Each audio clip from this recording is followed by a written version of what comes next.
Welcome, good souls. Today we see a story of a young man reached enlightenment state. Once upon a time there was an ashram in India. And so many students are coming for reaching enlightenment state. One day the master announced that a young monk had reached an advanced state of enlightenment. The news caused some stir. Some of the monks went to see the young monk. "We heard you are enlightened. Is that true?" they asked. "Yes," he replied. "And how do you feel?" "As miserable as ever," said the monk. People's reactions to this monk was very poor. They think the master was either lying or deceived, and the student was at the least lying to himself. As a wise man once said, enlightened people take things lightly. To be enlightened doesn't mean to be lucky simultaneously. We all know why. Once achieving enlightenment, the monk could see the state of the world and life with clarity. What he sees is not good. It is ironic that this wonderful achievement only brings him misery through the enlightened truth he now sees. It doesn't matter if you're enlightened or not, you still have the same feelings as before. Only now things are much clearer. Reality is reality whether you're enlightened or not. Knowledge is infinite. The more you learn, the more you will realize that you know nothing. Enlightenment changes nothing and everything. Nothing is solved. Enlightenment is not a goal but a state of being that has to be rediscovered on a continual basis. The reason I believe this being to say, miserable as ever, is because now the others will be expecting him to be a certain being and act in certain ways. One cannot be free if there are always expectations of him. The more you know, the less you know.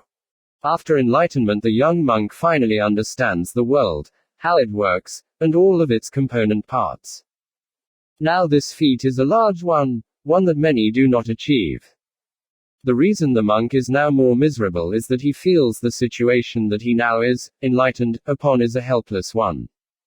Unfortunately, the monk is pessimistic and cannot foresee a solution for all of the problems that he has just begun to understand. Maybe the monk is not truly enlightened. The journey is more important than the destination. Enlightenment is a state of consciousness beyond emotions, positive or negative. An enlightened person would be totally accepting of his state of mind at each moment, however miserable that might be. Ultimately, however, true enlightened would in time lead to a wholly positive emotional state which would reflect and express the bliss of transcendence.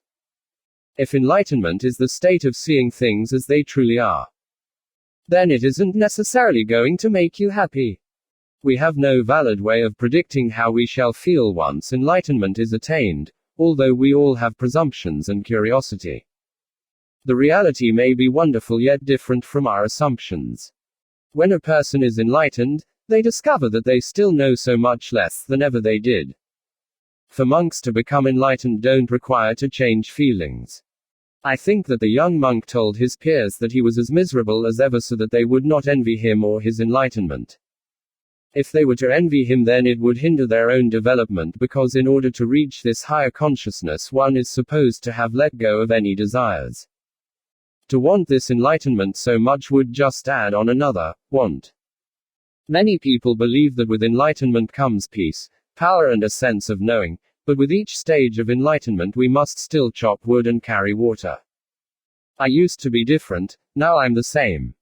Enlightenment is a state of surrender. It is not a thing. Now we are clear about the truth of enlightenment. God bless you.